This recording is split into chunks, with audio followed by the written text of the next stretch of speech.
tuwe na uzima wa milele.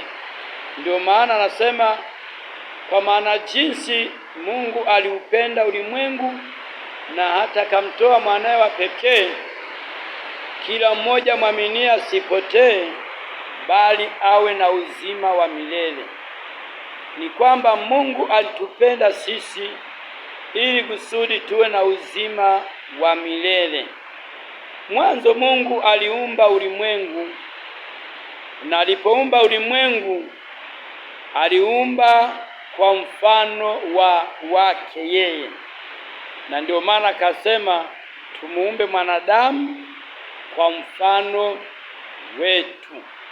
Lakini mwanadamu hakujua uchungu wa Mungu aliyetuumba.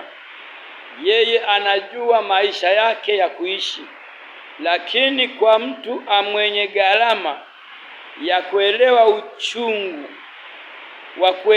uchungu wa Mungu, ni sharti amwabudu na ni sharti amheshimu. Ni kwa nini mwanadamu hahitaji kumheshimu Mungu? Hana uchungu wa aliyemuumba. Ndio maana nafanya mambo anayoyataka. Lakini kuna gharama kubwa sana ambayo Mungu alifanya mpaka akafikia wakati wa kutupata.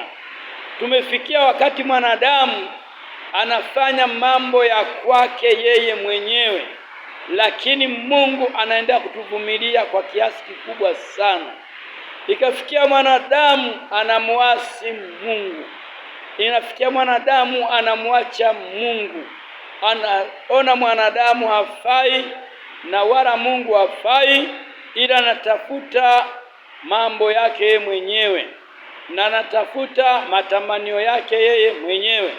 Na hii tunaona ya kwamba ni hasara kubwa sana kwa ulimwengu tulionao wa sasa.